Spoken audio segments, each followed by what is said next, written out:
아니, 두 사람은 뭘 그렇게 날 쳐다봐? 나도 엄마 모실 형편이 안 돼. 큰딸 미연의 날카로운 목소리가 거실을 가득 채웠습니다. 경매 공고문이 붙은 집, 내일이면 비워줘야 하는 이 공간에서 세 자식이 모여 싸우고 있었습니다. 70세 김말복은 가방 하나에 평생 살아온 흔적을 쑤셔 넣으며 자식들의 말다툼을 듣고 있었습니다.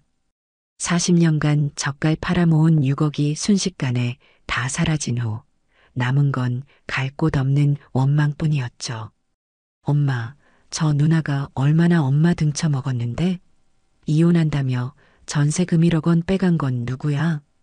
둘째 민혁이 큰 소리로 미연을 가리켰습니다. 민혁도 만만치 않았죠. 순무사업 한다며 엄마 집을 담보로 대출받아 3억을 날려버렸으니까요. 너나 잘하지. 엄마 집 담보 잡아서 사업한다더니 다 말아먹고. 그래놓고 무슨 자격으로? 그 말에 민혁의 얼굴이 붉어졌습니다.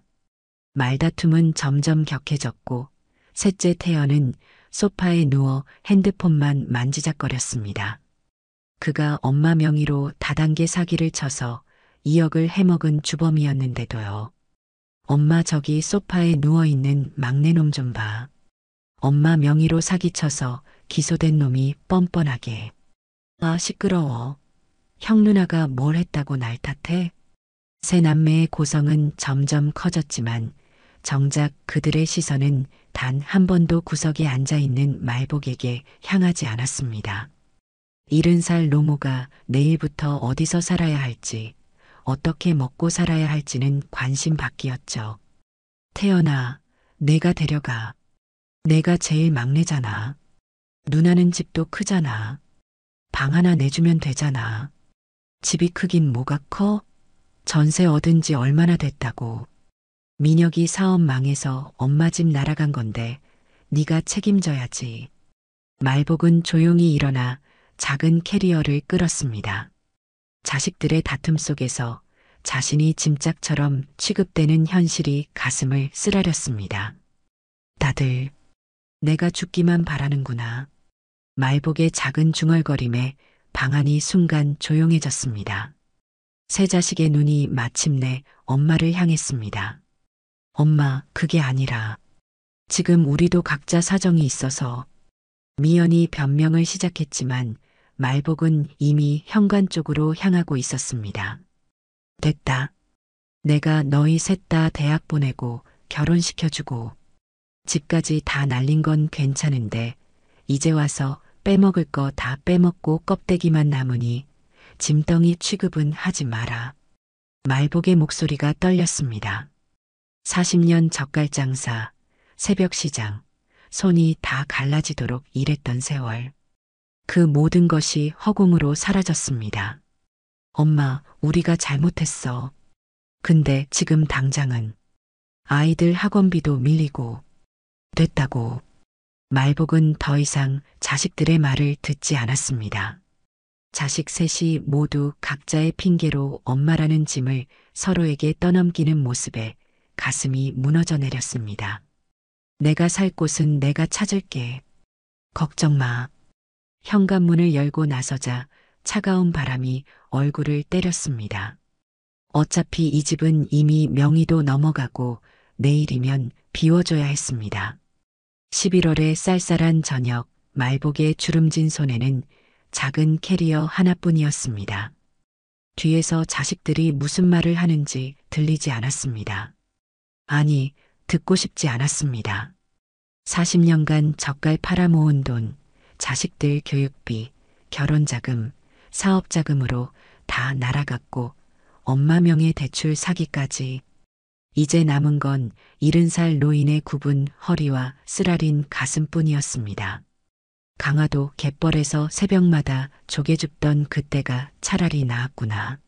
말복은 미련 없이 발걸음을 옮겼습니다. 갈 곳은 없었지만 더 이상 자식들 얼굴 보는 것보다 길바닥이 나았습니다. 그날 밤 말복은 오랜 친구 옥분이가 운영하는 국밥집으로 향했습니다. 시장 뒤편 반지하 단칸방 옥분이가 그나마 지낼 곳으로 소개해 준 곳이었죠. 말보가 내가 주인에게 말해서 월세를 좀 깎아달라고 할게. 그리고 너 손 빠르니까 점심시간에 나 좀 도와줘. 옥분이의 제안이 아니었다면 말복은 길거리에 나앉을 뻔했습니다. 화장실 물이 새는 단칸방, 천장 곰팡이가 밤새 떨어지는 방, 그리고 습기 찬 벽. 40년간 젓갈 팔아 자식 셋 키웠는데 이게 내 노후구나. 그녀는 작은 캐리어를 내려놓으며 어둠 속에서 소리도 못 내고 울었습니다. 자식들에게 모든 것을 바친 내가 결국 손가락 휘도록 키운 아이들에게 버림받은 처절한 밤이었습니다. 아침에 눈을 뜨자 천장에서 물방울이 뚝 떨어져 이마를 적셨습니다. 습기 찬 반지하 단칸방의 천장에는 곰팡이가 꽃처럼 피어 있었죠. 내 인생이 이렇게 될 줄은 꿈에도 몰랐습니다. 창문 너머로는 아침 출근길 사람들의 발만 보였습니다. 지하에서 올려다보는 세상은 발목만 보이는 세상이었습니다. 젓갈 장사로 백화점까지 납품했던 강화도 말복 젓갈 사장이 이제는 23평 아파트도 잃고 5평 반지하에 눕게 될 줄이야. 매트리스 위에서 천천히 일어나 허리를 폈습니다. 뼈마디가 우두둑 소리를 내며 반항했습니다. 70살의 몸은 쉽게 일어나지 않았습니다. 국밥집 일은 오래 서 있어야 해서 무릎이 견디기 힘들었습니다. 그럼에도 일해야 했습니다. 월세 25만 원이 저절로 생기는 게 아니니까요. 그래도 옥분이 덕분에 보증금 없이 구할 수 있어서 감사했습니다. 화장실에 들어가 세수를 하려는데 수도꼭지에서 녹물이 나왔습니다. 한참을 틀어놓아야 겨우 흐린 물이 나왔죠. 거울 속 얼굴은 처음 보는 사람 같았습니다.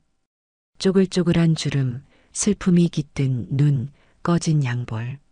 젓갈 장사하던 시절 손님들이 복스러운 얼굴이라고 불렀던 그 얼굴은 어디로 갔을까요? 겨우 세수를 마치고 주전자에 물을 올려 라면을 끓였습니다. 아침부터 라면이라니 어머니가 살아계셨다면 호통을 치셨겠죠. 하지만 이제 옥분이네 국밥집에서 일하려면 든든하게 먹어야 했습니다. 이제 와서 자식들 원망한다고 뭐가 달라지겠어. 라면을 후루룩 들이키며 중얼거렸습니다. 큰딸 미연은 이혼하면서 전세금 필요하다며 돈을 가져갔고 그 돈은 영영 돌아오지 않았습니다. 사실 그것만으로도 견딜 수 있었습니다. 둘째 민혁이 진짜 문제였습니다. 순무김치 사업 확장한다며 집을 담보로 대출받아 3억을 끌어다 쓴 뒤 반년 만에 모두 날려버렸죠. 명의가 내 것이었으니 결국 집이 경매로 넘어갔습니다. 그나마 최후의 일격은 막내 태연이었습니다. 내 이름으로 대출 5개를 만들어 2억을 끌어다 다단계에 쏟아부었다는 사실을 알게 된 건 경찰이 찾아왔을 때였습니다. 어머니 명의로 금융사기가 있었던 것 같은데요. 그날 충격으로 쓰러져 응급실에 실려갔을 때도 세 자식 중 누구도 찾아오지 않았습니다. 지금 생각해도 가슴이 조여옵니다. 병원 침대에서 혼자 누워있던 일주일. 그때 처음으로 깨달았습니다. 내가 낳은 자식들이지만 이제 그들도 남이구나. 전 재산 6억을 다 날리고 집까지 잃은 처지가 됐습니다. 그나마 옥분이가 아니었다면 이 단칸 방조차 없었을 겁니다. 말보가 우리 시장 국밥집이 바빠서 말이야. 내가 점심때만 와서 일해줄 수 있을까? 제가 돈이 필요하다는 것을 알고 50년 지기 친구 옥분이의 제안이 그때는 구대주 같았습니다. 젊은 사람들을 구하면 더 편할 것을 저에게 부탁하듯 말해주는 친구가 정말 눈물나게 고마웠습니다. 하루 벌어 하루 먹고 사는 삶이라니 70년 살면서 이런 날이 올 줄 몰랐습니다. 옷장에서 얼마 남지 않은 옷 중 가장 깨끗한 것을 꺼내 입었습니다. 문득 강화도 고향 생각이 났습니다. 갯벌에서 새벽마다 조개를 줍던 어린 시절, 가난했지만 그때가 더 행복했던 것 같습니다. 순무밭에서 할머니와 함께 김치를 담그던 기억, 아버지가 잡아오신 멸치로 젓갈을 담그던 어머니의 손. 그 모든 기억이 이제는 멀고 먼 꿈처럼 느껴졌습니다. 그래도 젓갈 장사로 삼남매 대학은 다 보냈잖아. 작은 위안을 삼으며 문을 열고 나섰습니다. 시장통으로 향하는 길, 사람들 걸음이 바빴습니다. 모두 각자의 삶을 사느라 바쁜데 나 같은 노인은 보이지도 않는 것 같았죠. 국밥집 앞에 도착하자 옥분이가 반갑게 맞아주었습니다. 말보가 잘 왔다. 오늘 특히 바쁠 것 같아. 명절 앞두고 장 보러 오는 사람들이 많거든. 명절. 그 단어가 가슴을 찔렀습니다. 옛날에는 명절이면 온 가족이 모여 순무김치, 젓갈 등 내가 만든 음식을 맛있게 먹었는데 이번 명절은 자식 얼굴조차 볼 수 없겠죠.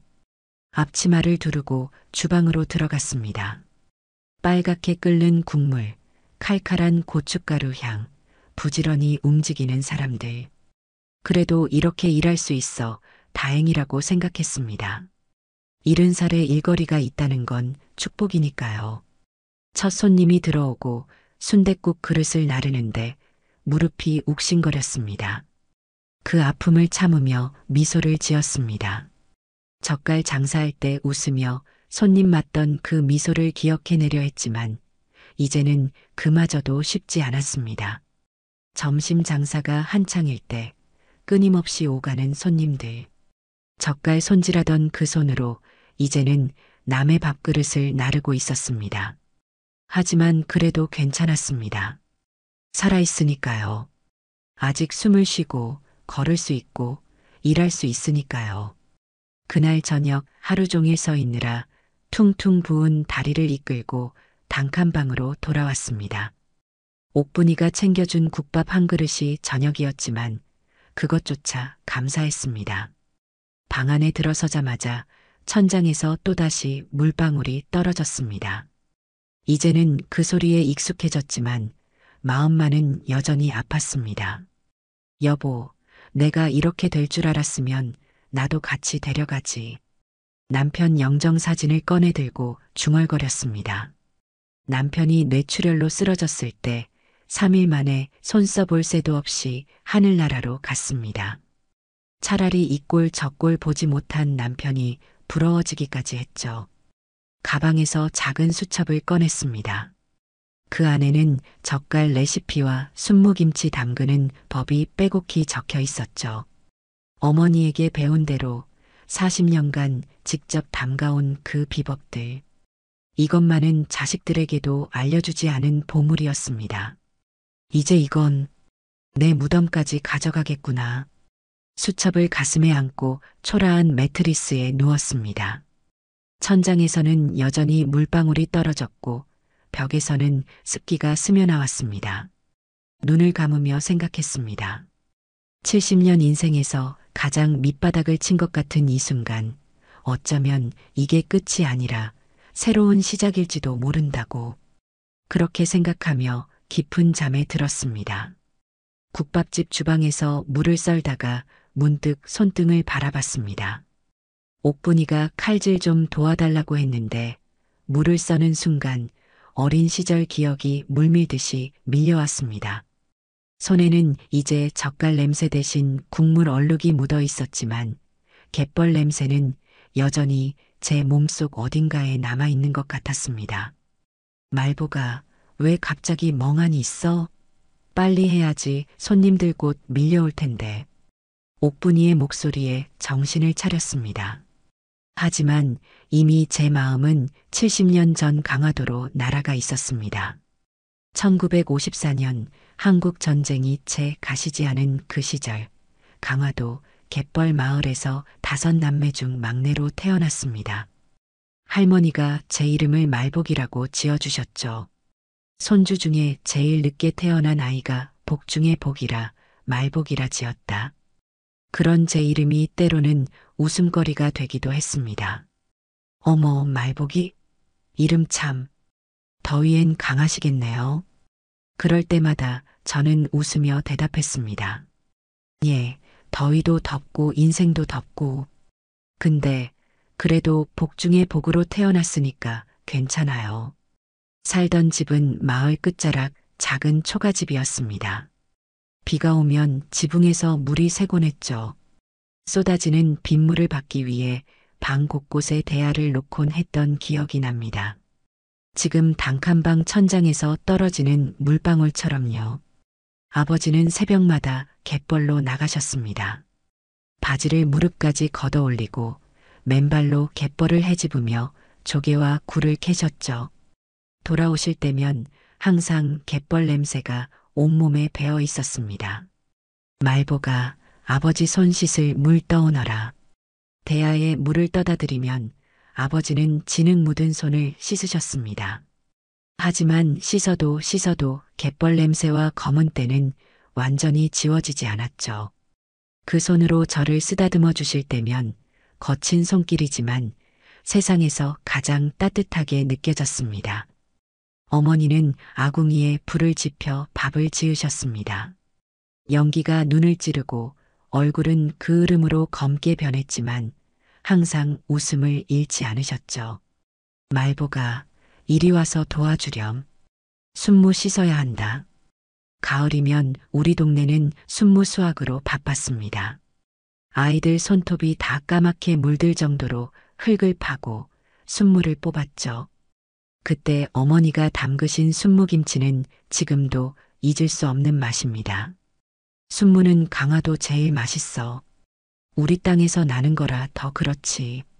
어머니의 말씀처럼 강화도 순무는 달고 아삭했습니다. 어머니는 그 순무를 채 썰어 고춧가루, 마늘, 생강, 젓갈로 버무려 항아리에 담그셨죠.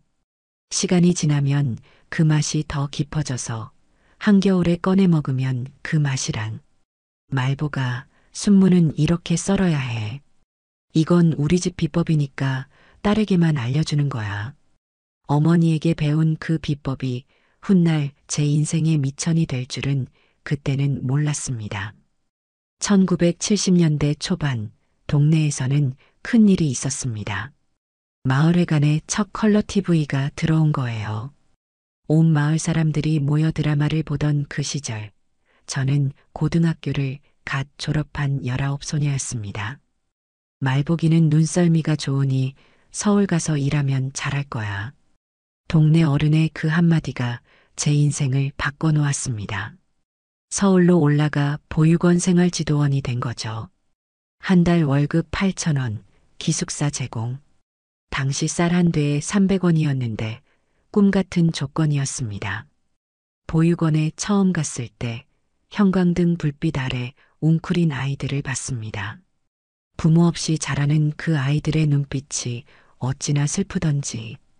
밤마다 악몽 꾸며 우는 아이들, 그 모습을 보면서 저도 많이 울었습니다. 매일 아침 6시 제 일과는 아이들 세수시키는 것으로 시작됐습니다. 추운 겨울에도 차가운 수돗물로 얼굴을 씻겨야 했죠. 눈곱 떼고 코 닦이고 귀 뒤까지 깨끗이. 그 다음에야 밥을 먹일 수 있었습니다. 선생님, 엄마는 언제 와요? 그 질문에 답할 수 없어 가슴이 아팠죠. 대신 저는 밤마다 이불을 덮어주며 이렇게 말했습니다. 괜찮아, 잘 자. 선생님이 여기 있으니까. 그러던 어느 날 6살짜리 조용한 여자아이가 들어왔어요. 이름은 이명희. 말이 없고 밥도 잘 안 먹고 밤마다 오줌을 싸서 혼나곤 했죠. 다른 선생님들은 애가 까다롭다며 꺼렸지만 저는 그 아이의 눈빛에서 뭔가를 발견했습니다. 첫날 밤 명희는 저에게 다가와 조용히 물었어요. 선생님, 저 여기서 죽어요? 그 말에 가슴이 찢어지는 것 같았습니다. 아버지의 학대, 어머니의 가출, 그리고 무너져버린 세상.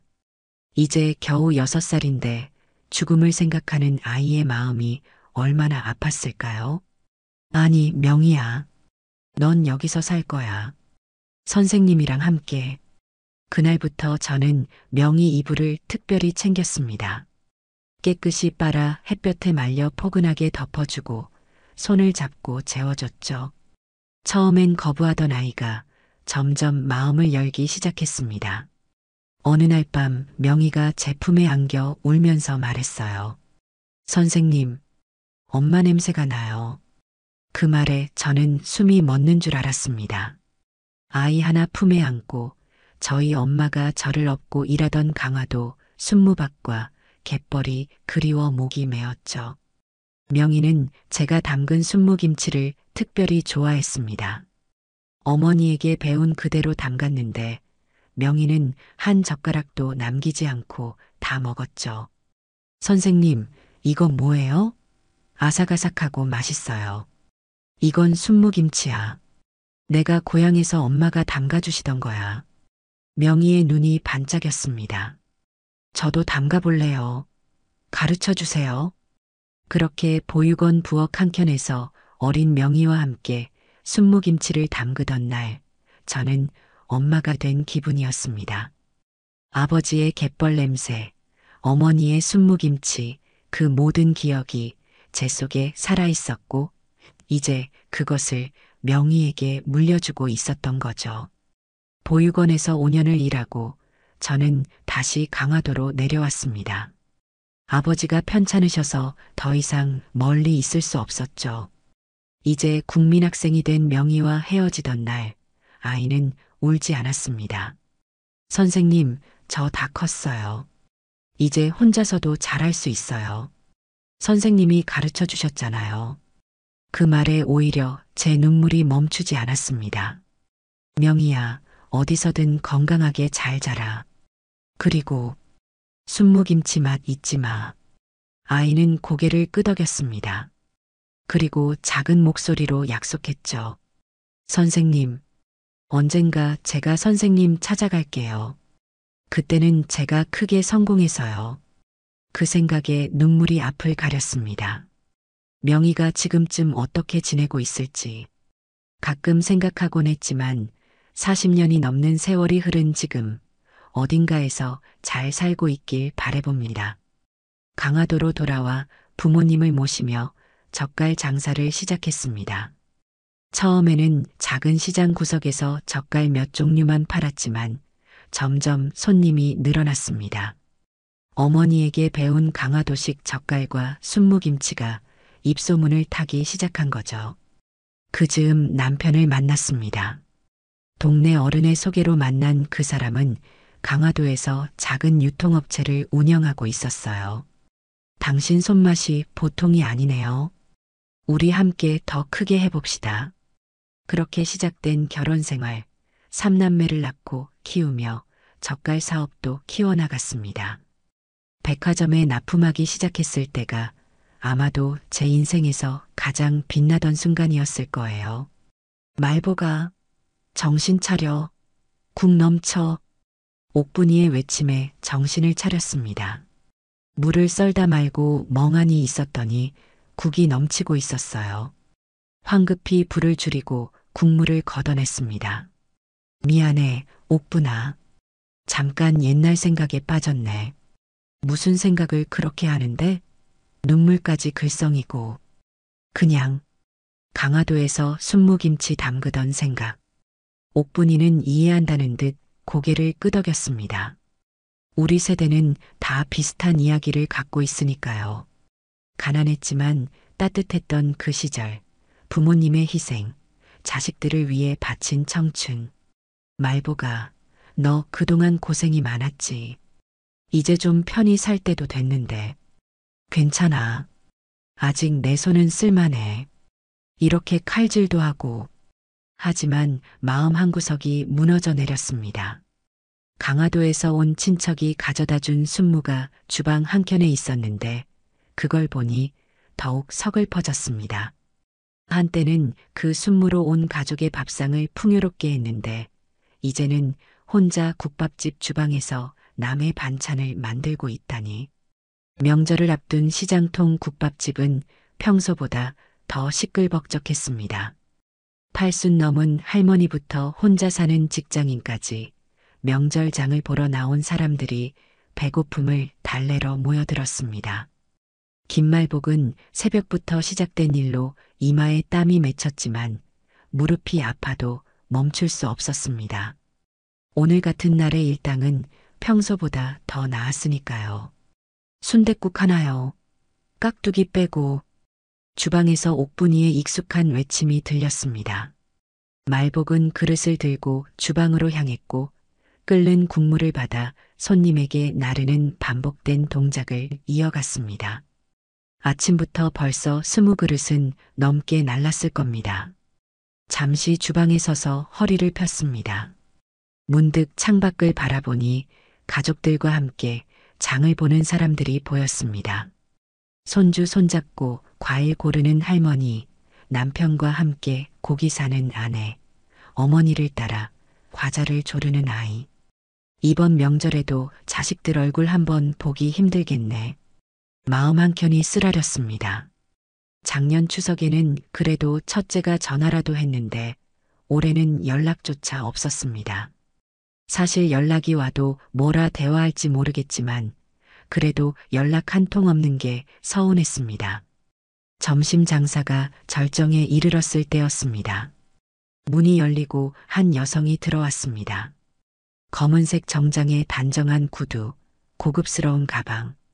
50대 후반쯤 되어 보이는 단아한 여성이었습니다. 보통 시장 국밥집에서는 보기 힘든 차림새였죠. 말복은 그 여성에게 시선이 가는 것을 느꼈지만 일단 기존 손님들의 주문을 처리해야 했습니다. 정신없이 그릇을 나르다 보니 그 여성도 자리에 앉아 국밥을 주문했습니다. 순댓국 하나요. 깍두기는 적게요. 옥분이의 목소리에 말복은 국그릇을 들고 손님이 있는 자리로 향했습니다. 그 여성은 구석자리에 앉아 무언가 생각에 잠긴 듯 했습니다. 말복은 천천히 국그릇을 내려놓았습니다. 여기 드세요. 뜨거우니 조심하세요. 옆 테이블에 빈 그릇을 담아 돌아서려는 찰나 그 여성의 목소리가 들렸습니다. 저기요. 잠시만요. 말복이 고개를 돌리자 여성은 자신을 빤히 바라보고 있었습니다. 눈빛이 이상했습니다. 놀란 듯도 믿기지 않는 듯도 한 표정이었습니다. 혹시 김말복 선생님 맞으세요? 말복의 심장이 멎는 듯 했습니다. 김말복 선생님이라는 호칭은 보육원에서만 들었던 말이었습니다. 40년도 더 전의 기억, 아이들이 부르던 그 호칭을 이제 와서 듣게 될 줄은 몰랐습니다. 그런데요. 말복은 무심한 듯 대답했지만 심장은 쿵쾅거리기 시작했습니다. 여성의 얼굴을 자세히 살펴봤습니다. 낯선 얼굴이었지만 어딘가 모르게 익숙한 느낌이 들었습니다. 정말 맞으시죠? 보육원에서 1970년대 그 먼 옛날의 기억이 홍수처럼 밀려왔습니다. 보육원 복도의 형광등 불빛, 울음을 그치지 않던 아이들, 그 중에서도 특히 말없이 구석에 앉아있던 한 소녀. 혹시 명희? 말복의 목소리가 떨렸습니다. 여성의 눈에서 갑자기 눈물이 맺혔습니다. 선생님, 정말 선생님 맞으시죠? 저예요. 이명희예요. 그때 매일 밤 악몽 꾸던 그 명희. 선생님이 이불 덮어주고 손 잡아주시던 울보 명희요. 말복의 손이 떨리기 시작했습니다. 명희는 일어나려다 주저앉았습니다. 손으로 입을 가리며 흐느꼈습니다. 어머니, 정말 어머니인가요?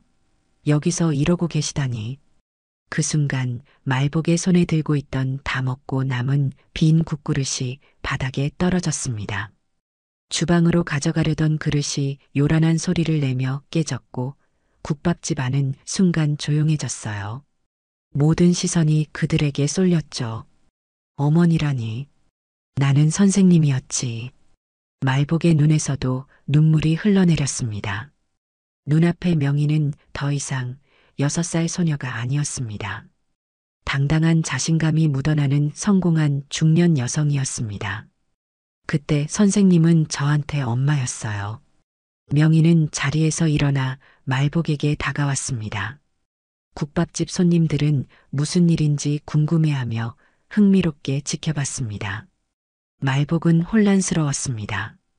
40년이 넘는 세월 강화도로 돌아와 젓갈 장사를 시작하고 결혼해서 3남매를 키우고 남편을 잃고 결국 모든 것을 잃기까지 그 긴 세월 동안 이 아이는 어디서 무얼 하고 있었을까요? 옥분이가 주방에서 나왔습니다. 말보가 무슨 일이야? 그릇 깨뜨리고 그러다 명희를 보더니 상황을 직감한 듯 했습니다. 혹시 보육원에서 돌봐줬던 그 아이? 말복이 고개를 끄덕였습니다. 평소 옥분이에게 그때 아이들이 너무 궁금하다고 자주 말했거든요. 명희, 우리 명희가 맞아. 명희는 말복의 손을 붙잡았습니다. 향수 냄새가 났지만 그 손길에서 어린 소녀 명희의 온기가 느껴졌습니다.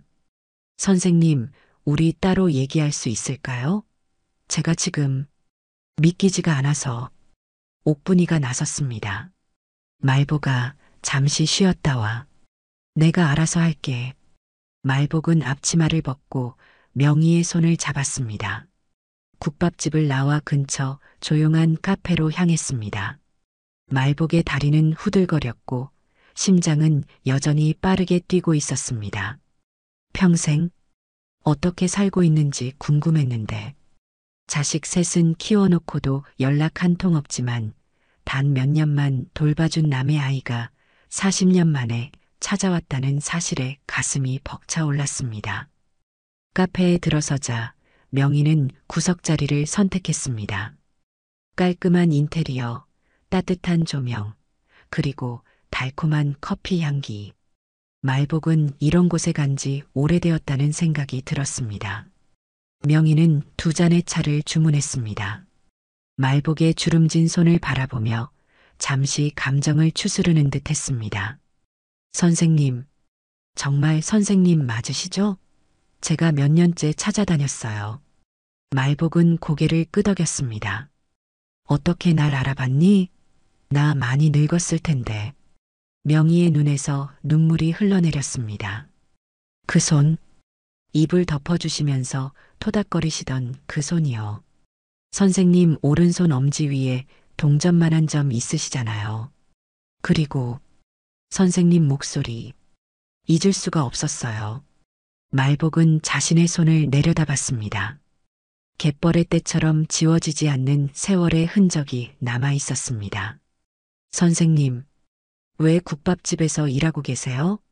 말복은 쓴웃음을 지었습니다. 자신의 이야기를 어디서부터 해야 할지 막막했습니다. 자식들에게 모든 것을 빼앗긴 이야기, 단칸방으로 쫓겨난 이야기.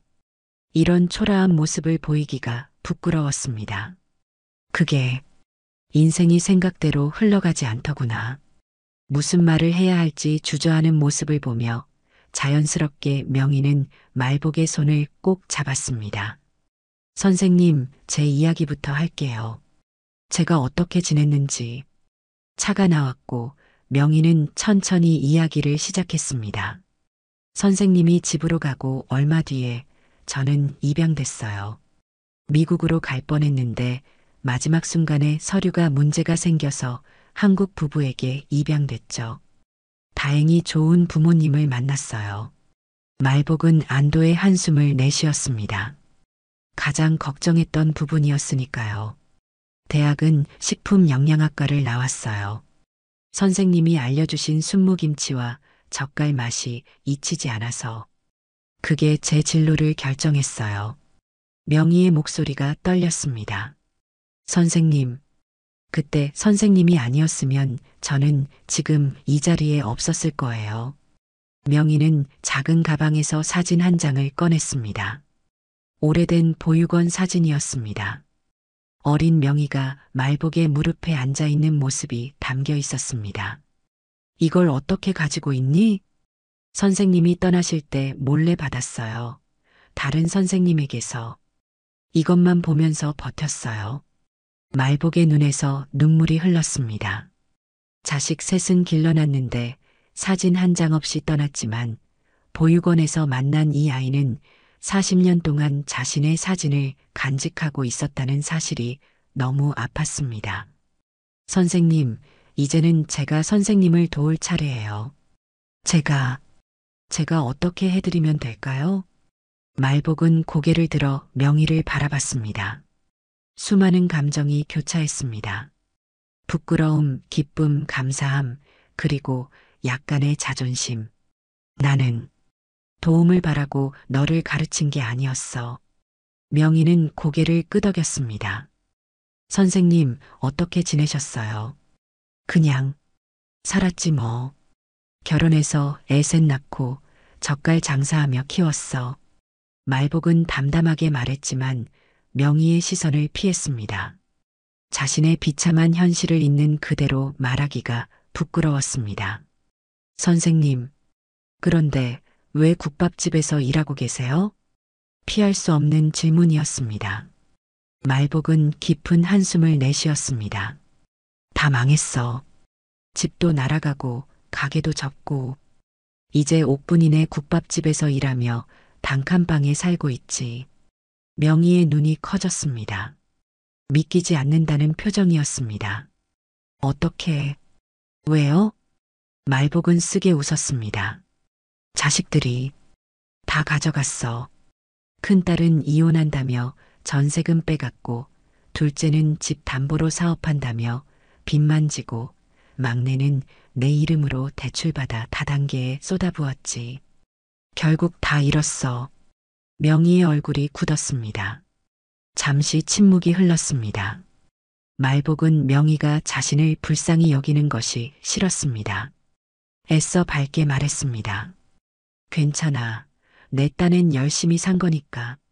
자식들 모두 대학 보내고 결혼시키고. 그게 부모 역할이잖아. 하지만 명희의 눈에는 이미 눈물이 맺혀 있었습니다. 선생님, 그럴 수 없어요. 선생님 같은 분이 그렇게 살면 안 돼요. 말복은 당황했습니다. 명희의 진심 어린 걱정에 가슴 한켠이 따뜻해졌습니다. 괜찮다니까. 나 아직 손은 쓸만해. 국밥집 일도 할 수 있고. 알아요. 하지만 선생님의 그 젓갈 맛, 순무김치 맛은 제 인생을 바꿨어요. 그 맛을 세상에 알리고 싶어요. 선생님과 함께요. 말복은 복잡한 감정에 말을 잇지 못했습니다. 명희는 환하게 웃었습니다. 선생님, 우리 함께 새로운 시작을 해보면 어떨까요? 선생님의 손맛으로, 그 비법으로. 제가 그동안 찾던 바로 그 맛이니까요. 말복은 창밖을 바라봤습니다. 시장통을 오가는 사람들, 명절을 준비하는 가족들. 그 속에서 자신만 소외된 듯했던 그 느낌이 조금씩 사라지는 것 같았습니다. 명희는 명함을 꺼내 말복에게 건넸습니다. 참맛 참식품 대표이사 이명희. 명희는 물잔을 천천히 돌리며 이야기를 이어갔습니다. 처음에는 큰 회사의 연구원으로 시작했어요. 하지만 제가 원하는 맛, 선생님의 그 손맛을 재현하는 일은 쉽지 않았죠. 그래서 10년 전 과감히 사표를 내고 창업했어요. 참맛 참식품. 말복이 중얼거렸습니다. 네, 참맛 참식품이요. 처음에는 작은 공장에서 시작했어요. 어렵고 힘들었지만 제가 기억하는 그 맛을 찾기 위해 수백 번 실험했죠. 그리고 마침내 어느 정도 비슷한 맛을 찾아냈어요. 명희는 잠시 말을 멈추고 가방에서 태블릿을 꺼냈습니다. 화면을 켜자 현대적인 공장 내부가 보였습니다. 지금은 전국의 가맹점 50개, 연 매출 200억의 회사가 됐어요. 하지만 저에게는 아직 부족한 게 있었죠. 뭐가? 바로 선생님의 그 손맛이요. 아무리 비슷하게 만들어도 선생님이 어린 제게 해주시던 그 맛에는 못 미쳤어요. 말복은 믿기지 않았습니다.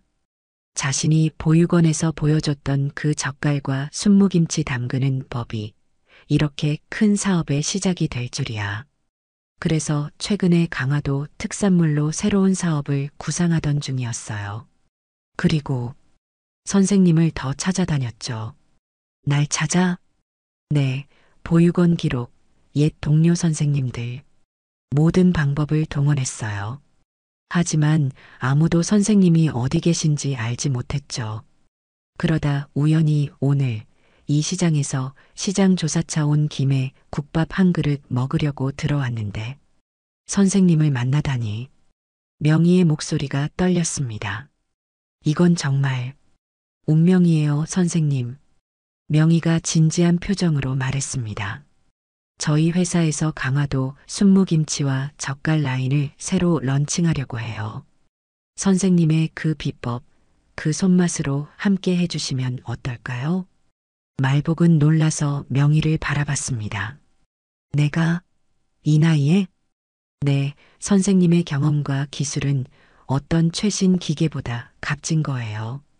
나이는 전혀 문제가 되지 않아요. 말복은 망설였습니다. 70살의 나이에 새로운 시작이라니. 가능할까요? 걱정 마세요. 선생님은 제품 개발과 품질 관리만 해주시면 돼요. 나머지는 제가 다 할게요. 명희의 목소리에는 확신이 가득했습니다. 선생님이 만드시는 그 맛, 그 손맛이 우리 회사의 새로운 역사가 될 거예요. 말복은 자신의 손을 내려다봤습니다. 갯벌에서 일하던 아버지의 손처럼 이제는 주름지고 거칠어진 손이었습니다. 하지만 이 손에는 여전히 40년의 경험과 비법이 담겨 있었습니다. 난 별로 대단한 비법이 있는 건 아니야. 그냥 어머니에게 배운 대로. 명희가 미소 지었습니다. 그게 바로 제가 찾던 거예요, 선생님. 그 정성과 사랑이 담긴 맛. 요즘 식품회사들이 기계로 아무리 정교하게 만들어도 따라할 수 없는 그 맛이요. 말복은 잠시 생각에 잠겼습니다. 단칸방으로 돌아가 국밥집 서빙을 계속할 것인가, 아니면 이 기회를 잡을 것인가. 내가 도움이 될까? 당연하죠. 선생님은 이미 제 인생을 바꾸셨어요. 이제는 제가 선생님의 인생에 보답할 차례예요. 말복의 눈에서 눈물이 흘렀습니다. 자식 셋을 키우는 동안 누구에게도 이런 말을 들어본 적이 없었습니다. 오히려 자식들에게는 항상 짐처럼 여겨졌죠. 선생님, 이건 거창한 제안이 아니에요. 그냥 제가 선생님께 받은 것을 돌려드리고 싶은 마음이에요. 그 순간 무언가가 가슴속에서 따뜻하게 퍼져나가는 느낌이 들었습니다. 오랫동안 잊고 있었던 희망이란 감정이었습니다. 명희야. 네, 선생님. 그러면 함께 해볼까? 명희의 얼굴이 환하게 빛났습니다. 그녀는 말복의 손을 꼭 잡았습니다. 정말요? 감사합니다, 선생님. 약속드려요. 절대 후회하지 않으실 거예요. 말복은 문득 옥분이 생각이 났습니다. 근데 옥분이한테는 미안하네. 갑자기 그만둔다고 하면. 걱정 마세요. 제가 잘 말씀드릴게요. 선생님의 성공을 오히려 좋아하실걸요? 말복은 픽 웃었습니다. 성공이라. 70살에 그런 단어를 들을 줄은 몰랐습니다. 어디서부터 시작하면 되지? 일단 강화도로 가요. 선생님 고향이잖아요. 거기서 순무농장부터 시작해서 젓갈 공장까지 선생님의 고향 맛을 그대로 재현할 거예요. 말복의 눈앞에 갑자기 강화도 갯벌이 그려졌습니다. 아버지가 조개 잡던 갯벌, 어머니가 순무 캐던 밭, 그 모든 추억이 이제는 새로운 의미로 다가왔습니다. 말복은 카페 창밖을 바라봤습니다. 시장통을 오가는 사람들, 부지런히 명절 준비를 하는 모습들. 갑자기 세상이 달라 보였습니다. 자신도 이제 새로운 시작을 할 수 있다는 생각에 가슴이 벅차올랐습니다. 국밥집으로 돌아와 상황을 옥분이에게 설명했을 때 예상과 달리 옥분이는 환하게 웃었습니다. 말보가 내가 잘 될 일이면 나야 좋지. 어서 가서 잘해봐. 근데 나중에 유명해지면 나 좀 생각해. 말복은 눈물을 참으며 오랜 친구를 꼭 안았습니다. 고마워 옥분아. 내가 아니었으면 나 길바닥에 나앉을 뻔했어. 그날 밤 말복은 단칸방에 돌아와 작은 가방에 짐을 쌌습니다. 그 안에는 강화도에서 가져온 오래된 비법 노트가 있었지요. 강화도에 돌아온 첫날 말복은 눈물을 참을 수 없었습니다. 다시 찾은 고향, 아버지가 조개 잡던 갯벌과 어머니가 순물을 캐던 밭은 많이 변해 있었지만 그 냄새만은 여전했습니다. 짭조름한 바다 내음, 흙 사이로 스며나오는 순무 향기. 모든 것이 낯설면서도 익숙했습니다. 선생님, 여기가 우리 새 공장 부지예요. 명희가 가리킨 곳은 넓은 순무밭 옆 빈터였습니다. 푸른 하늘 아래 펼쳐진 그 공간은 말복의 어린 시절 뛰놀던 곳과 가까웠습니다. 여기야? 이렇게 좋은 땅에? 네, 선생님의 고향이니까요. 강화도 특산물을 가장 정통으로 만들려면 이곳이 최적이라고 생각했어요. 말복은 천천히 주변을 둘러봤습니다. 갯벌은 여전히 시간마다 바닷물이 들고 나고 순무밭은 언덕배기에 가지런히 늘어서 있었습니다. 그 모든 것이 40년 전과 똑같이 느껴졌습니다. 이거 좀 보세요. 명희는 태블릿을 건넸습니다. 화면에는 말복할매 순무김치라는 로고가 있었습니다. 내 이름을 브랜드로 쓰겠다고? 네, 말복이라는 이름 자체가 브랜드라고 생각했어요. 복 중에 복이라는 뜻도 있고 특히 요즘 트렌드에 딱 맞는 이름이에요. 말복은 믿기지 않았습니다. 자식들에게 버림받고 국밥집에서 서빙하던 그 김말복이 이제는 자신의 이름을 딴 브랜드의 주인이 될 줄이야. 시작부터 너무 큰 것 같은데 내가 잘할 수 있을까? 명희는 확신에 찬 목소리로 대답했습니다. 걱정 마세요, 선생님. 선생님은 그저 선생님의 손맛, 그 비법만 알려주시면 돼요. 나머지는 제가 다 할게요. 말복은 명희가 준비한 강화도 집으로 향했습니다. 작지만 깔끔한 1층 집이었습니다. 그 집 주방에서는 순무가 채 썰어져 있었고 강화도 특산 멸치젓과 새우젓도 준비되어 있었습니다. 오늘부터 시작해 볼까요? 선생님의 그 비법을 하나하나 배워보고 싶어요. 말복은 조심스럽게 앞치마를 둘렀습니다.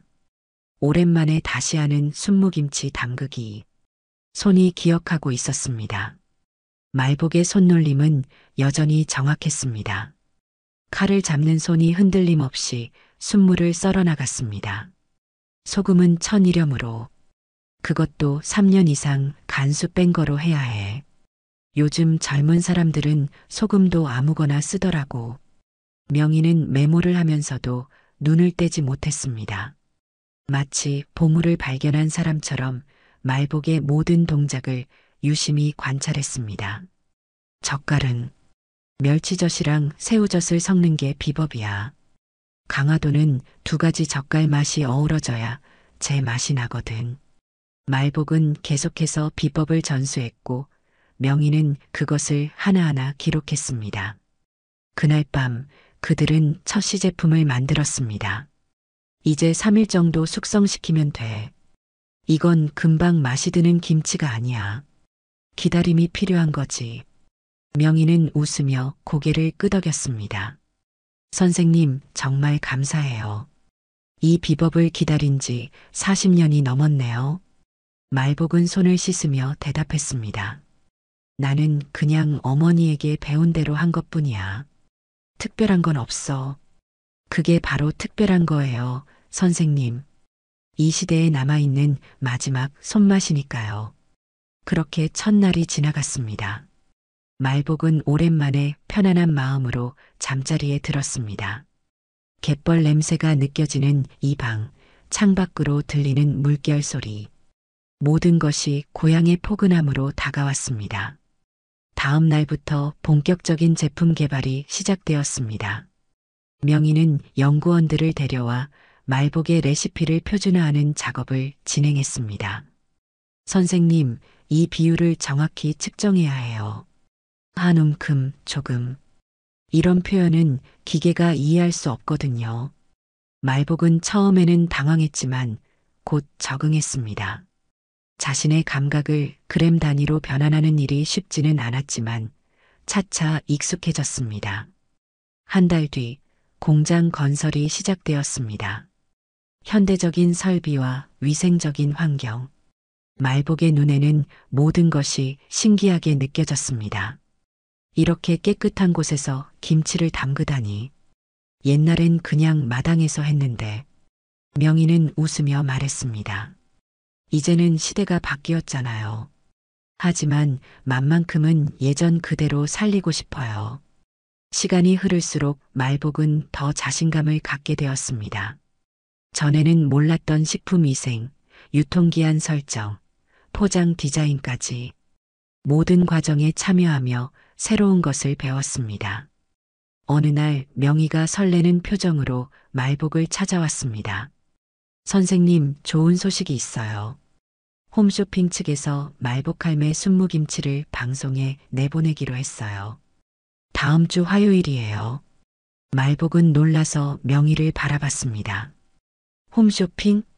텔레비전에 나간다고? 네, 선생님도 같이 나가주셔야 해요. 진짜 말복 할매가 직접 나와서 이야기해 주시면 신뢰도가 높아질 거예요. 말복은 겁이 났습니다. 카메라 앞에서 말한다는 것. 70살 넘은 나이에 그런 일을 해본 적이 없었습니다. 난 카메라 앞에서 말 못해. 떨려서. 괜찮아요, 선생님. 제가 옆에서 도와드릴게요. 그냥 선생님이 평소처럼 이야기해 주시면 돼요. 말복은 며칠 밤을 뒤척였습니다. 홈쇼핑 방송 전날 명희에게 전화를 걸었습니다. 난 못할 것 같아. 너무 떨려. 명희의 목소리는 따뜻했습니다. 선생님, 괜찮아요. 제가 다 준비했어요. 선생님은 그냥 계시면 돼요. 제가 옆에서 모든 걸 할게요. 홈쇼핑 방송 당일 말복은 생전 처음 메이크업을 받았습니다. 거울 속 자신의 모습이 낯설었습니다. 화장을 하니 10살은 젊어 보였습니다. 이게 정말 나야? 방송 시간이 다가오자 말복의 심장은 점점 빠르게 뛰기 시작했습니다. 카메라, 조명, 스태프들, 모든 것이 낯설고 무서웠습니다. 5분 후 방송 시작합니다. 명희가 말복의 손을 꼭 잡았습니다. 선생님, 걱정 마세요. 그냥 저랑 대화하듯이 편하게 말씀하시면 돼요. 방송이 시작되었습니다. 진행자가 밝은 목소리로 소개했습니다. 오늘 소개해드릴 제품은 말복 할매 순무김치입니다. 40년 전통 강화도 비법으로 만든 정통 순무김치인데요. 그 주인공이 직접 스튜디오에 오셨습니다. 카메라가 말복에게 향했습니다. 그녀는 얼어붙었습니다. 머릿속이 하얘지고 말이 나오지 않았습니다. 말복은 침을 삼키고 용기를 냈습니다. 저는 강화도에서 태어났어요. 우리 어머니에게서 배운 그대로 김치를 담가왔습니다. 진행자가 물었습니다. 말복 할매 순무김치에 특별한 비법이 있다면요? 말복은 잠시 망설이다 순수한 마음으로 대답했습니다. 이건 혼자 밥 말아 먹어도 울지 않게 만드는 김치예요. 그 말 한마디에 스튜디오가 조용해졌습니다. 진행자도 명희도 잠시 말을 잃었습니다. 그러나 이후 방송은 예상치 못한 방향으로 흘러갔습니다. 말복은 조금씩 긴장을 풀고 자신의 이야기를 풀어놓기 시작했습니다.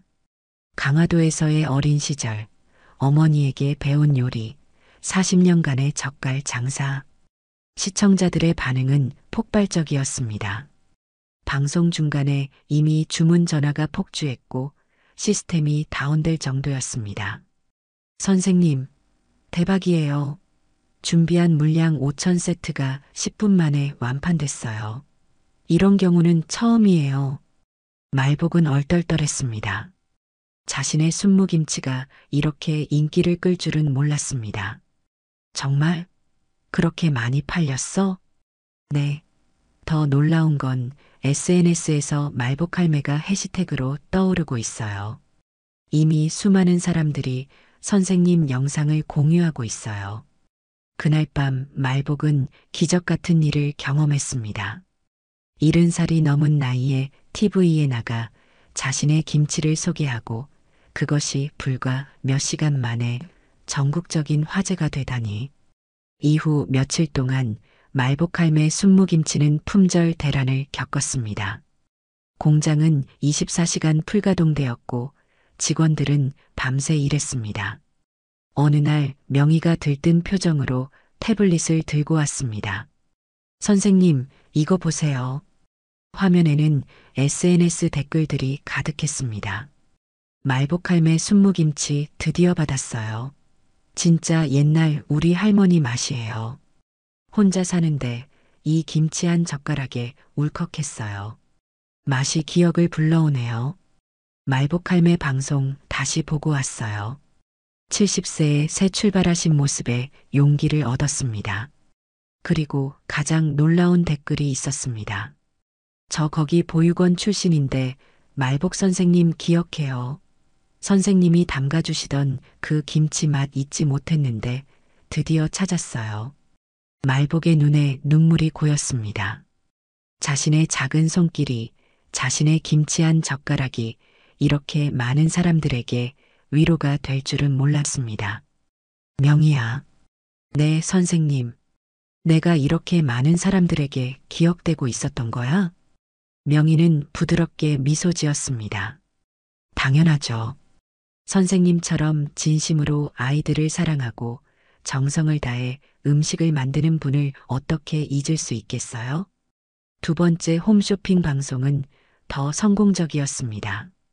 말복은 이제 카메라 앞에서도 당당했습니다. 그녀만의 진솔한 이야기와 따뜻한 미소는 시청자들의 마음을 사로잡았습니다. 3개월 만에 말복할매 순무김치는 전국적인 브랜드가 되었습니다. 강화도 공장은 2배로 확장되었고 농가 계약을 통해 더 많은 순무를 재배하기 시작했습니다. 어느 날 명희가 계약서를 들고 말복을 찾아왔습니다. 선생님, 이제 정식으로 계약을 맺고 싶어요. 선생님은 말복할매 브랜드의 명예회장이 되어주세요. 말복은 의아했습니다. 명예회장? 그게 뭐 하는 거야? 브랜드의 얼굴이자 영혼이 되어주시는 거예요. 물론 실질적인 수익도 따라오죠. 명희는 계약 내용을 설명했습니다. 선생님께 로열티로 10억을 드리고 회사 지분 20%도 드립니다. 그리고 매달 최소 500만 원의 수익이 보장됩니다. 말복은 숨이 막혔습니다. 10억이라니. 그녀가 평생 벌어도 모을 수 없었던 금액이었습니다. 그렇게 많은 돈을 나한테? 난 그냥 김치 담그는 법만 알려줬을 뿐인데. 명희는 진지하게 대답했습니다. 선생님, 이건 선생님의 가치에 비하면 아무것도 아니에요.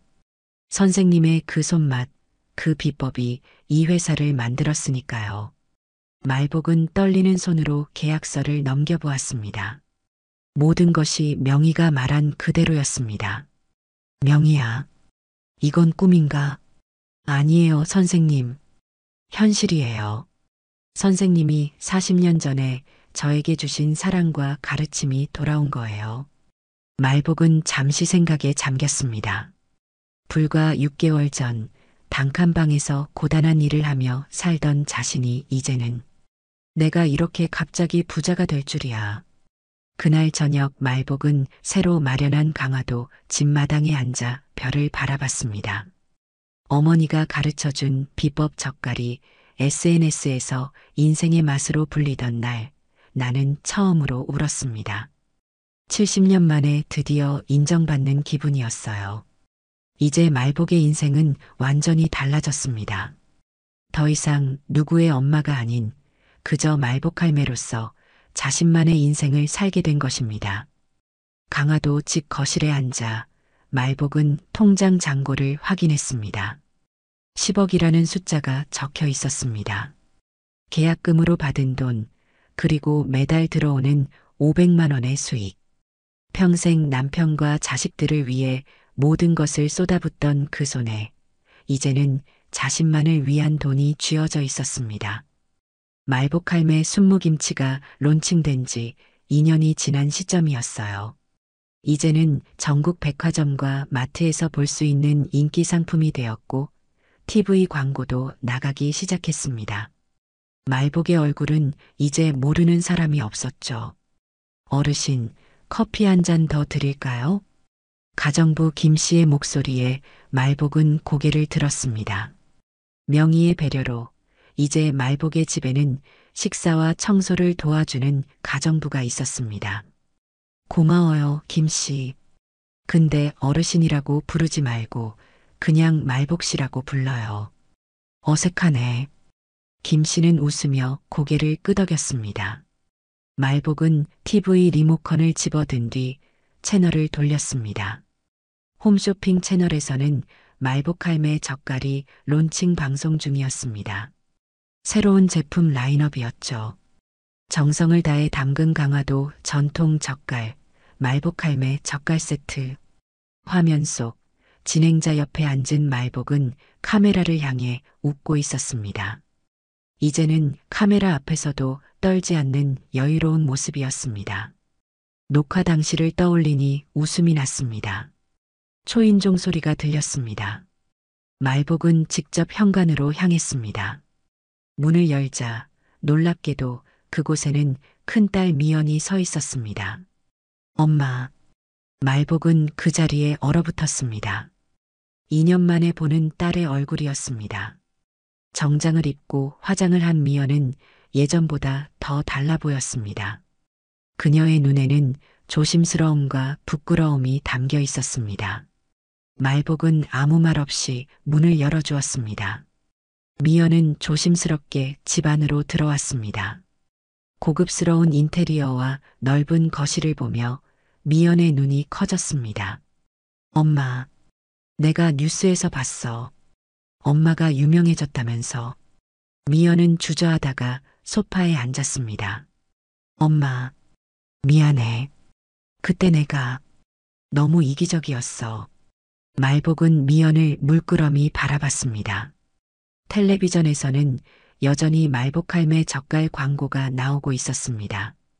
2년이 지났는데 하필 내가 성공하고 돈이 생기니까 찾아오네. 미연의 얼굴이 붉어졌습니다. 아니야, 엄마. 내가 뉴스에서 봤을 때 너무 놀라서, 엄마 소식이 궁금해서 전화 한 통 없다가. 미연은 고개를 숙였습니다. 그리고 갑자기 울기 시작했습니다. 엄마, 나 재혼했다가 또 이혼했어. 내 양육비도 못 받고 지금 너무 힘들어. 집 월세도 밀리고. 말복의 가슴이 철렁 내려앉았습니다. 이거였군요. 그냥 도움을 청하러 온 것이었습니다. 엄마, 내가 잘못했어. 이제 알아. 내가 정말 잘못했어. 말복은 한숨을 내쉬었습니다. 딸의 눈물은 진심처럼 보였습니다. 하지만 이미 한 번 속았습니다. 엄마, 제발 한 번만 도와줘. 나 지금 정말 갈 데가 없어. 애도 있고. 미연의 말이 끝나기도 전에 초인종이 다시 울렸습니다. 말복은 문을 열러 갔습니다. 놀랍게도 이번에는 둘째 민혁이 서 있었습니다. 민혁의 모습은 초라했습니다. 깔끔했던 그의 외모는 온데간데 없고 수염이 덥수룩하게 자란 얼굴이 피곤해 보였습니다. 민혁이? 너도 왔어? 말복은 잠시 생각에 잠겼습니다. 너무 우연이었습니다. 하필 같은 날, 같은 시간에 두 자식이 찾아오다니. 들어와. 거실로 들어오자 미연과 민혁은 서로 놀란 표정을 지었습니다. 누나, 왜 여기 있어? 내가 왜 여기 있는데? 그들은 서로를 의심스럽게 바라봤습니다. 말복은 그들의 표정을 차분히 살폈습니다. 앉아. 두 사람은 소파에 나란히 앉았습니다. 말복은 그들 앞에 섰습니다. 우연이네. 둘 다 같은 날 찾아오다니. 무슨 일로 왔는지 솔직히 말해봐. 민혁이 먼저 입을 열었습니다. 엄마, 사업이 완전히 망했어요. 빚쟁이들이 매일 찾아와서 사무실도 쫓겨났고 미연이 비웃듯 쳐다봤습니다. 엄마 돈 뜯어내러 온 거지? 민혁이 화를 냈습니다. 너는 아니고 눈 퉁퉁 부어서 울고 있는 걸 보니 얼마나 필요한데? 두 사람은 다시 언쟁을 시작했습니다. 너희들 그만해. 말복의 차분한 목소리에 두 사람은 입을 다물었습니다. 40년 전 보육원에서 내가 돌봐주던 아이는 내가 생일 때 선물해줬던 음식 맛을 평생 잊지 못했대. 그래서 40년을 기억했어. 말복의 눈에 눈물이 차올랐습니다. 근데 내 자식들은 내가 평생 뼈 빠지게 일하면서 키웠는데 다 뺏어가고 나서 한 번도 전화 없다가 내가 성공하니 찾아오는구나. 두 사람은 고개를 숙였습니다. 엄마, 우리가 정말 잘못했어. 한 번만 기회를 줘. 우리 이제 정말 변했어. 말복은 고개를 흔들었습니다. 변한 건 내가 성공했다는 사실뿐이야. 바로 그때 다시 초인종이 울렸습니다. 말복은 이상한 느낌을 받았습니다. 설마 하는 생각이 들었지만 역시나 막내 태연이 문 앞에 서 있었습니다. 엄마, 태연의 모습은 형과 누나보다 더 초라했습니다. 출소한 뒤 생활이 쉽지 않았던 모양이었습니다. 들어와. 거실에는 이제 세 자식이 모두 모였습니다. 서로 어색하게 눈치를 보는 세 사람. 말복은 그들을 바라보며 쓰게 웃었습니다. 이런, 오늘 뭐 특별한 날이니? 셋이 다 같이 오다니. 태연이 머뭇거리며 말했습니다. 엄마, 나도 미안해. 엄마 이름으로 그런 짓을 해서. 말복은 깊은 한숨을 내쉬었습니다. 그리고 소파에 앉았습니다. 너희들 솔직히 말해봐. 누가 먼저 연락해서 오늘 같이 온 거야? 세 사람은 서로를 쳐다보다가 민혁이 먼저 입을 열었습니다. 형제끼리 연락은 했어요. 엄마가 이제 크게 성공했다는 소식 들었으니까. 말복은 고개를 끄덕였습니다. 그래, 내가 생각한 대로네. 내가 단칸방에 살면서 국밥집에서 서빙할 때는 찾지도 않다가 TV에 나오고 돈 벌었다니까 갑자기 셋이 다 찾아오고. 태연이 얼굴을 들었습니다. 엄마, 우리도 많이 반성했어. 정말이야. 이제 엄마 도와드리고 싶어서. 말복은 픽 웃었습니다. 도와준다고? 뭘 어떻게? 내가 지금 너희 도움이 필요해 보여. 세 사람은 말복의 단호한 태도에 놀란 듯 했습니다. 예전에 무조건 참고 희생하던 어머니가 아니었습니다. 말복은 천천히 일어나 창가로 걸어갔습니다. 창밖으로 보이는 강화도의 풍경이 아름다웠습니다. 난 이제 내 인생을 찾았어. 72년 만에 처음으로 내 통장에 내 돈만 넣고 내가 하고 싶은 일만 하면서 살고 있어. 그녀는 다시 세 자식을 바라봤습니다. 너희들이 필요할 때 나는 항상 있었어. 밤새 일하고 등 굽어지게 김치 담그고 젓갈 팔아서 너희 학비 대고 결혼자금 마련해주고. 근데 내가 어려울 때 너희는 어디 있었니? 세 사람은 아무 말도 하지 못했습니다. 내가 단칸방에서 홀로 울던 밤 누가 찾아왔어? 내가 국밥집에서 무릎 아파서 절뚝거릴 때 누가 도와줬어? 말복의 목소리가 조금씩 떨리기 시작했습니다. 40년 전 보육원에서 만난 아이는 날 찾아왔는데 내 자식들은 전화 한 통 없었어. 미연이 눈물을 흘리며 말했습니다. 엄마, 정말 미안해. 우리가 너무 이기적이었어. 이제라도. 말복은 손을 들어 그녀의 말을 막았습니다. 이제 와서 미안하다는 말이 무슨 소용이 있니? 내가 다 무너져 내렸을 때, 그때 필요했던 건 위로의 말 한마디였어. 말복은 서랍에서 봉투 하나를 꺼냈습니다. 그 안에는 3장의 수표가 들어 있었습니다. 자, 이거 가져가. 3사람의 눈이 커졌습니다. 각자 5천만 원씩? 이걸로 빚 갚고 새 출발하렴. 미연이 놀라서 물었습니다. 엄마, 정말이야? 우리를 용서해 준 거야? 말복은 고개를 저었습니다. 용서는 아니야. 그냥 마지막 선물이라고 생각해. 이걸로 우리의 인연은 끝이야. 3사람은 충격을 받은 듯 했습니다. 엄마, 무슨 말이야? 우리는 가족이잖아. 말복은 평온한 표정으로 대답했습니다. 가족이라고?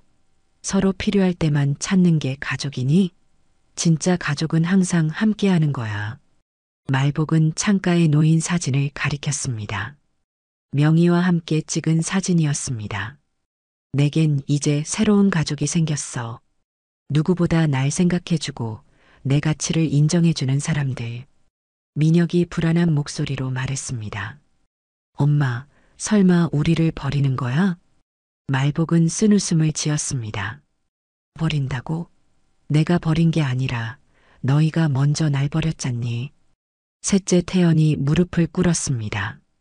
엄마, 제발. 우리 다시 시작해요. 내가 이제 열심히 일해서 엄마 모실게요. 말복은 고개를 저었습니다. 모실 필요 없어. 난 이제 혼자서도 잘 살 수 있어. 말복은 수표가 든 봉투를 테이블 위에 놓았습니다. 가져가. 그리고 더 이상 찾아오지 마. 3사람은 믿을 수 없다는 표정으로 말복을 바라봤습니다. 그들이 알던 엄마가 아니었습니다. 이제는 당당하고 주체적이고 흔들림 없는 여성이 그들 앞에 서 있었습니다. 이제 내 인생은 내 거야. 너희들도 각자의 인생을 살아. 말복은 현관문을 향해 걸어갔습니다. 이만 가줄래? 난 오늘 일이 있어. 3사람은 어쩔 수 없이 일어났습니다. 미연이 마지막으로 물었습니다. 엄마, 정말 다시는 못 만나? 말복은 잠시 생각하다가 대답했습니다. 언젠가 너희가 정말 변했다고 느껴질 때, 그때 다시 만나자. 3사람은 봉투를 들고 아파트를 떠났습니다. 말복은 문을 닫고 깊은 숨을 내쉬었습니다. 마음이 무거웠지만 동시에 어떤 해방감도 느껴졌습니다. 전화벨이 울렸습니다. 명희였습니다. 선생님, 오늘 회의 준비 다 됐어요. 30분 후에 픽업 갈게요. 그래, 명희야. 고마워. 말복은 전화를 끊고 창밖을 바라봤습니다. 봄바람에 흔들리는 나뭇가지들. 그녀는 문득 오래전 어머니가 하신 말씀이 생각났습니다. 복 중에 복으로 태어났으니 인생 끝자락에는 꼭 복을 받게 될 거야. 말복은 미소 지었습니다. 어머니의 말씀이 맞았습니다. 복은 결국 찾아왔습니다. 하지만 그것은 자식들에게서가 아니라 예상치 못한 곳에서였죠. 말복은 생애 첫 여권을 손에 들고 거울을 바라봤습니다. 72년 살면서 한 번도 해외여행을 꿈꿔보지 않았던 그녀가 이제는 일본 온천 여행을 앞두고 있었습니다. 여권 사진 속 그녀는 웃고 있었습니다. 예전과는 다른 자신감 넘치는 미소였습니다. 선생님, 짐 다 챙기셨어요? 비행기 시간 맞추려면 이제 출발해야 해요. 명희가 현관에서 불렀습니다. 말복은 마지막으로 가방을 확인한 뒤 문을 향해 걸어갔습니다. 다 챙겼어, 명희야. 근데 너무 많이 챙긴 것 같네. 괜찮아요, 선생님. 첫 여행인데 부족한 것보단 넉넉한 게 좋죠. 강화도 집을 나서는 순간 말복은 문득 과거를 떠올렸습니다. 몇 년 전만 해도 월세 25만 원짜리 단칸방에서 국밥집 서빙으로 근근히 살아가던 자신이었습니다. 그리고 지금은 자신의 이름을 건 브랜드의 명예회장이자 경제적으로 완전히 독립한 여성이 되었습니다. 일본에 도착한 후 이들은 유서 깊은 온천 료칸으로 향했습니다. 옛 일본 건축 양식이 그대로 보존된 료칸은 말복에게 또 다른 세계처럼 느껴졌습니다. 선생님, 여기 온천은 피부에 좋기로 유명해요. 꼭 들어가 보세요. 말복은 조심스럽게 온천에 발을 담갔습니다. 뜨거운 물이 지친 몸을 감싸주는 느낌이 너무 좋았습니다. 수십 년간 쌓인 피로가 녹아내리는 것 같았습니다. 아이고, 이런 걸 왜 진작 안 해봤나? 그녀는 온천에 몸을 담그고 하늘을 올려다봤습니다. 별들이 쏟아질 것 같은 밤하늘. 문득 남편 생각이 났습니다. 여보, 나 지금 일본에 와 있어요. 당신이랑 같이 왔으면 좋았을 텐데. 마음속으로 중얼거리며 말복은 눈을 감았습니다. 평생 쉬지 못했던 그녀에게 이 순간만큼은 완벽한 휴식이었습니다. 일본 여행은 4박 5일 동안 계속되었습니다. 교토의 고즈넉한 사찰, 오사카의 활기찬 시장. 말복은 모든 것을 처음 보는 아이처럼 감탄하며 즐겼습니다. 선생님, 이거 드셔보세요. 일본 특산품이에요. 명희가 건넨 음식을 맛보며 말복은 문득 생각했습니다. 우리 젓갈이랑 순무김치도 이렇게 외국에서 팔리면 좋겠다.